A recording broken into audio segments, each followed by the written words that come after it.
La idea del eterno retorno es misteriosa y con ella Nietzsche dejó perplejos a los demás filósofos. Pensar que alguna vez haya de repetirse todo tal como lo hemos vivido ya y que incluso esa repetición haya de repetirse hasta el infinito. ¿Qué quiere decir ese mito demencial? El mito del eterno retorno viene a decir, por per negatim onen, que una vida que desaparece de una vez para siempre, que no retorna, es como una sombra. Carece de peso, está muerta de antemano y si ha sido horrorosa, bella, elevada, ese horror, esa elevación o esa belleza no significan nada. No es necesario que los tengamos en cuenta, igual que una guerra entre dos estados africanos en el siglo XIV que no cambió en nada la faz de la tierra, aunque en ella murieran en medio de indecibles padecimientos 300.000 negros. ¿Cambia en algo la guerra entre dos estados africanos si se repite incontables veces en un eterno retorno? Cambia, se convierte en un bloque que sobresale y perdura y su estupidez será irreparable. Si la Revolución Francesa tuviera que repetirse eternamente, la historiografía francesa estaría menos orgullosa de Robespierre. Pero dado que habla de algo que ya no volverá a ocurrir, los años sangrientos se convierten en meras palabras, en teorías, en discusiones, se vuelven más ligeros en una pluma. ¿No dan miedo? Hay una diferencia infinita entre el Robespierre que apareció solo una vez en la historia de un Robespierre que volviera eternamente a cortarle la cabeza a los franceses. Digamos, por tanto, que la idea del eterno retorno significa cierta perspectiva desde la cual las cosas aparecen de un modo distinto a como las conocemos. Aparecen si las circunstancias atenuantes de una fugacidad. Esta circunstancia atenuante es la que nos impide pronunciar condena alguna. ¿Cómo es posible condenar algo fugaz? El crepúsculo de la desaparición lo baña todo con la magia de la nostalgia. Todo, incluida la guillotina. No hace mucho me sorprendí a mí mismo con una sensación increíble. Estaba hojeando un libro sobre Hitler y al ver algunas de las fotografías me emocioné. Me habían recordado el tiempo de mi infancia. La viví durante la guerra. Algunos de mis parientes murieron en los campos de concentración de Hitler. Pero, ¿qué era su muerte en comparación con el hecho de que las fotografías de Hitler me habían recordado un tiempo pasado de mi vida, un tiempo que no volverá?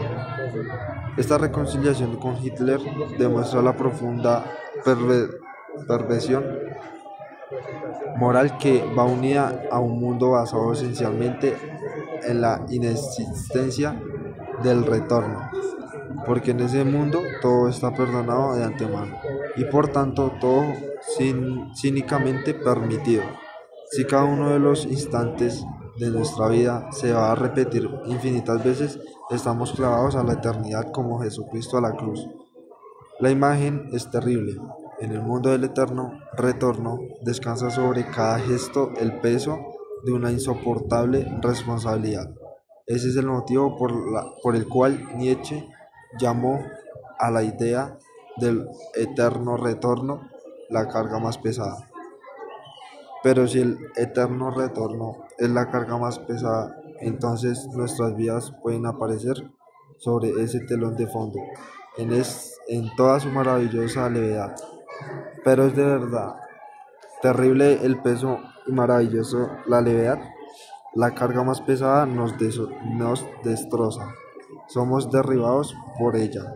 Nos aplasta contra la tierra, pero en la poesía amatoria de todas las épocas, la mujer desea cargar con el peso del cuerpo del hombre. La carga más pesada es, por lo tanto, a la vez la imagen de la más intensa plenitud de la vida. Cuanto más pesada sea la carga, más a ras de tierra estará nuestra vida, más real y verdadera será. El contrario, la ausencia absoluta de carga hace que el hombre se vuelva más ligero que el aire, vuele hacia lo alto, se distancie de la tierra, de su terreno,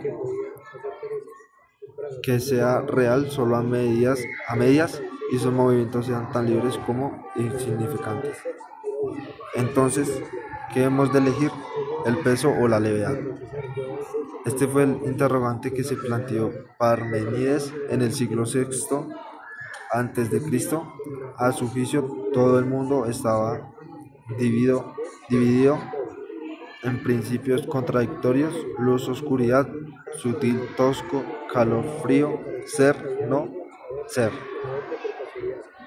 Uno de los polos de la contradicción era, según él, positivo: la luz, el calor, lo fino, el ser. El otro negativo. Semejante división entre polos positivos y negativos parecemos puerilmente simple, con una excepción: ¿qué es lo positivo? ¿El peso o la levedad? Parménides respondió: la levedad es positiva, el peso es negativo. ¿Tenía razón o no? Es una incógnita. Solo una cosa es segura: la contradicción entre peso y levedad es la más misteriosa y equivoca todas las contradicciones. Pienso en Tomás desde hace años, pero no había logrado verlo con claridad hasta que me lo iluminó esta reflexión. Lo vi de pie junto a la ventana de su piso, mirando a través del patio hacia la pared del edificio de enfrente, sin saber qué debía hacer. Se encontró por primera vez a Teresa hace unas 3 semanas en una pequeña ciudad checa. Pasaron juntos apenas una hora. Lo acompañó a la estación y esperó junto a él hasta que tomó el tren. 10 días más tarde vino a verle a Praga. Hicieron el amor ese mismo día. Por la noche le dio fiebre y se quedó una semana con gripe en su casa. Sintió entonces un inexplicable amor por una chica casi desconocida. Le pareció un niño al que alguien hubiera colocado en un cesto untado con pez y lo hubiera mandado río abajo, para que Tomás lo recogiese en la orilla de su cama. Teresa se quedó en su cama una semana hasta que sanó y luego regresó a su ciudad, a unos 200 kilómetros de Praga, y entonces llegó a ese momento del que le he hablado y que parece la llave para entrar en la vida de Tomás. Está junto a la ventana, mira a través del patio hacia la pared del edificio de enfrente y piensa: debe invitarla a venir a vivir a Praga. Le daba miedo semejante responsabilidad. Si la invitase ahora, vendría junto a él a ofrecerle toda su vida. O ya no, debe ser señales de vida. Eso significaría que Teresa seguiría siendo camarera en un restaurante en una ciudad perdida y que él ya no la vería nunca más. ¿Quería que ella viniera a verle o no quería? Miraba a través del patio hacia la pared de enfrente y buscaba una respuesta. Se acordaba una y otra vez de cuando estaba acostada en su cama. No le recordaba a nadie de su vida anterior. No era ni un amante ni una esposa. Era un niño al que había sacado un cesto untado de pez y había colocado en la orilla de su cama. Ella se durmió. Él se arrodilló a su lado. Su respiración afiebrada se aceleró y se oyó un débil gemido. Apretó su cara contra la de ella y le susurró mientras dormía palabras tranquilizadoras. Al cabo de un rato, sintió que su respiración se serenaba y que la cara de ella ascendía instintivamente hacia la suya. Sintió en su boca el suave olor de la fiebre y lo aspiró como si quisiera llenarse de las intimidades de su cuerpo. Y en ese momento se imaginó que ya llevaba muchos años en su casa y que se estaba muriendo. De pronto tuvo la clara sensación de que no podría sobrevivir a la muerte de ella. Se acostaría a su lado y querría morir con ella. Conmovido por esa imagen, hundió en ese momento la cara en la almohada junto a la cabeza de ella y permaneció así durante mucho tiempo. Ahora estaba junto a la ventana e invocaba ese momento. ¿Qué podía hacer sino el amor que había llegado de ese momento para que él lo reconociese? Pero, ¿el amor? La sensación de que quería morir junto a ella era evidentemente desproporcionada. Era la segunda vez que la veía en la vida. No se trataba más bien de la histeria de un hombre que en lo más profundo de su alma ha tomado conciencia de su incapacidad de amar y que por eso mismo empieza a fingir amor ante sí mismo. Y su subconsciente era tan cobarde que había elegido para esa comedia precisamente a una pobre camarera de una ciudad perdida, que no tenía prácticamente la menor posibilidad de entrar a formar parte de su vida. Miraba a través del patio la sucia pared y se daba cuenta de que no sabía si se trataba de histeria o de amor. Y le dio pena que en su situación como aquella, en la que un hombre de verdad sería capaz de tomar inmediatamente una decisión, él dudase, privando así de su significado al momento más hermoso que había vivido jamás. Estaba arrodillado junto a su cama y pensaba que no podría sobrevivir a su muerte.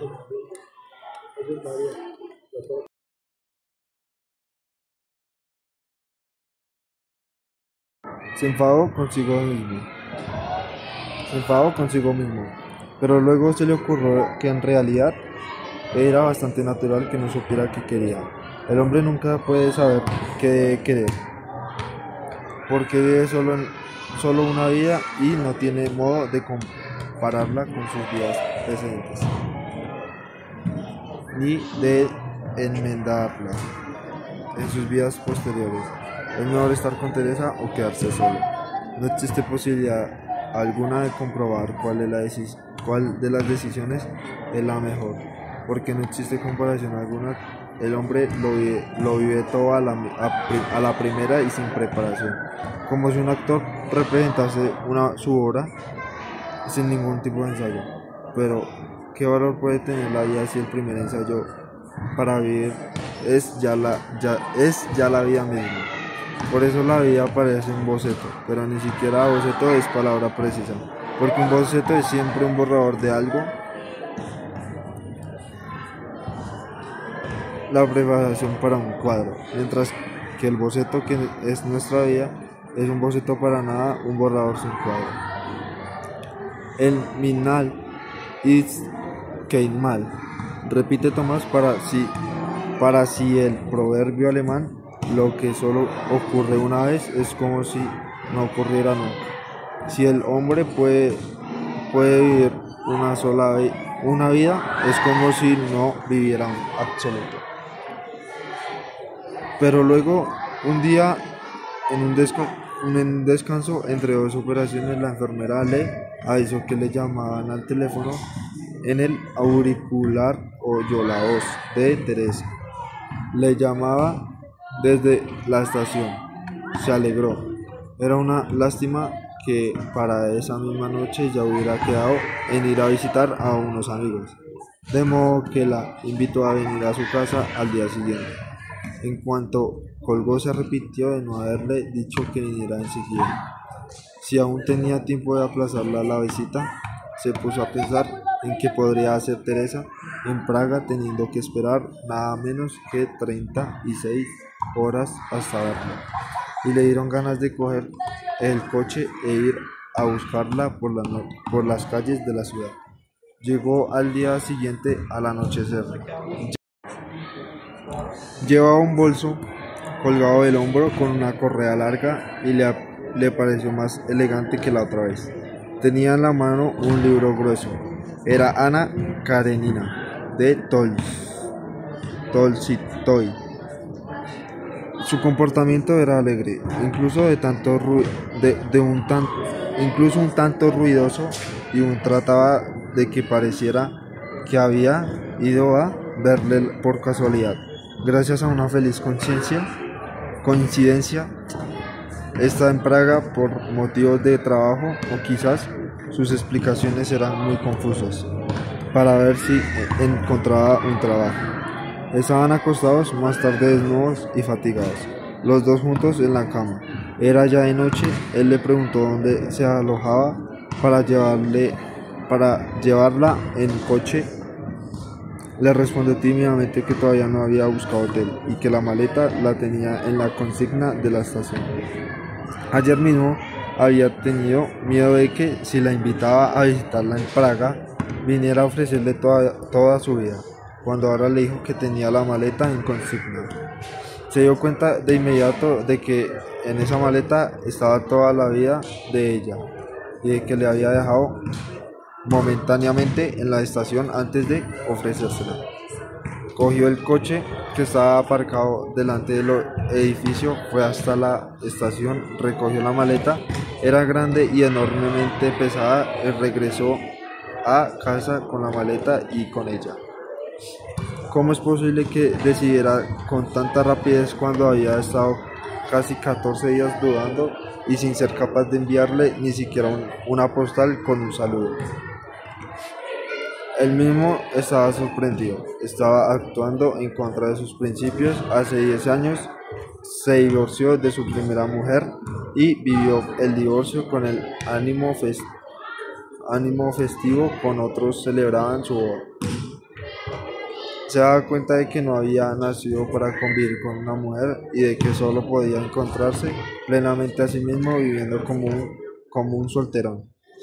Puso todo su empeño en organizarse tal sistema de vida que nunca pudiera entrar en su casa una mujer con su maleta. Ese era el motivo por el cual no tenía en su casa más que una cama, a pesar de que era una cama bastante ancha. Tomás le decía a todas sus amantes que era incapaz de dormir si compartía la cama con alguien, y las llevaba a todas las medianoches a su casa. Por lo demás, la primera vez, y las llevaban a todas a medianoche a sus casas. Por lo demás, la primera vez que Teresa se quedó en su casa con la gripe, nunca durmió con ella. La primera noche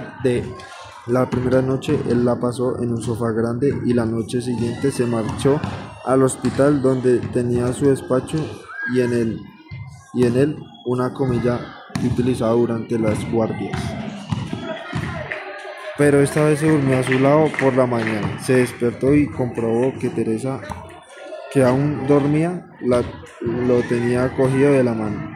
Habrían estado así durante toda la noche. Le parecía difícil creerlo. Ella respiraba profundamente entre sus sueños, apretaba su mano con fuerza. No fue capaz de lograrlo que la soltara, y la maleta enormemente pesada estaba a su lado junto a la cama. Temía intentar que le soltara la mano por no despertarla, y con mucho cuidado se dio media vuelta hasta apoyarse en un costado para poder observarla mejor. Volvió a imaginar que Teresa era un niño al que alguien había colocado en un cesto untado con pez y lo había mandado río abajo. No se puede dejar que un cesto con un niño dentro navegue por un río embravecido. Si la hija de Faraón no hubiera rescatado de las olas el cesto del pequeño Moisés, no hubiera existido el Antiguo Testamento ni toda nuestra civilización. Hay tantos mitos que comienzan con alguien que salvan a un niño abandonado, que Polibio no se hubiera hecho cargo del pequeño Edipo, Sófocles no hubiera escrito su más bella tragedia. Tomás se da cuenta en aquella ocasión de que las metáforas son peligrosas. Con las metáforas no se juega. El amor puede surgir de una sola metáfora. Vivió apenas 2 años con su primera mujer y concibió con ella un hijo cuando tramitaron el divorcio.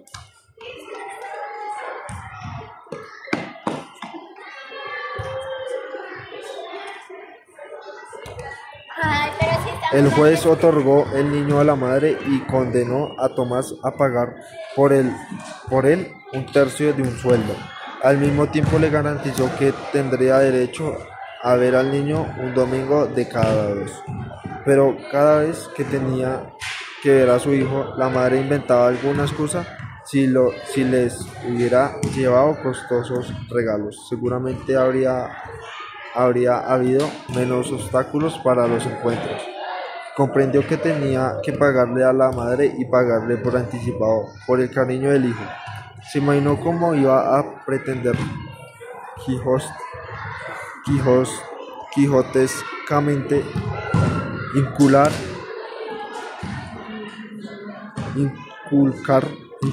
en el futuro al hijo de sus opiniones, que eran diametralmente opuestas a las de la madre.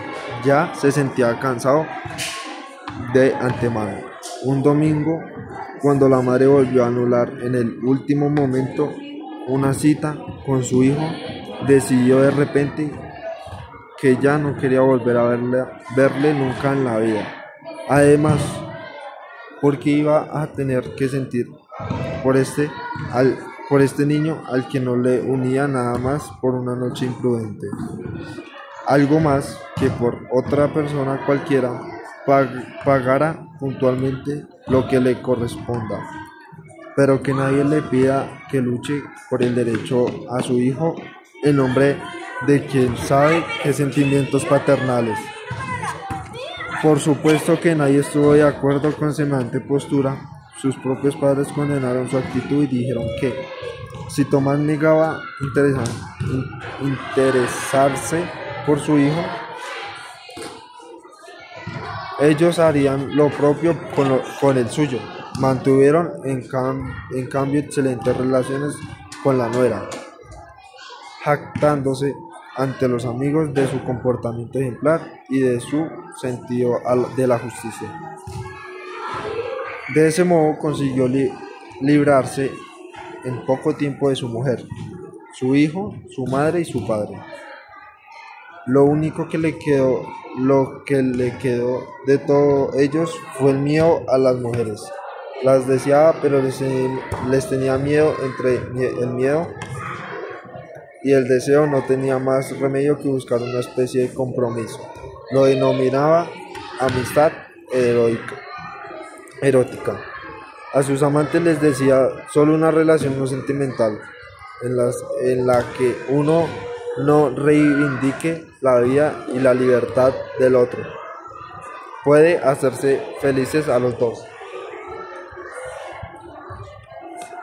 Quería tener la seguridad de que la amistad erótica nunca llegaría a convertirse en la agresividad del amor, y por eso mantenía largas pausas entre los encuentros con cada una de sus amantes. Estaba convencido de que este era un método perfecto y lo propagaba entre sus amigos. Hay que mantener la regla del número 3. Es posible ver a una mujer varias veces seguidas, pero en tal caso no más de 3 veces. También es posible mantener una relación durante años, pero con la condición de que entre cada encuentro pasen al menos 3 semanas. Este sistema le daba a Tomás la posibilidad de no separarse de sus amantes permanentes, teniendo al mismo tiempo una considerable cantidad de amantes pasajeras. No siempre encontraba comprensión. La que mejor le entendía de todas sus amigas era Sabina. Era una pintora, le decía, te quiero porque no eres el polo opuesto, el kitsch. En el reino del kitsch sería un monstruo. No hay ninguna película rusa o americana en la que pudieras existir más que como ejemplo de maldad. A ella acudió cuando necesitó encontrar un empleo en Praga para Teresa, tal como lo exigían las reglas tácitas de la amistad erótica. Sabina le prometió que haría lo posible y, en efecto, pronto encontró un puesto en el laboratorio fotográfico de un semanario. El puesto no requería preparación especial, sin embargo, elevó a Teresa del estatus de camarera al del gremio de la prensa. Ella misma acompañó a Teresa a la redacción, mientras más decía para sus adentros que jamás había tenido una amiga mejor que Sabina.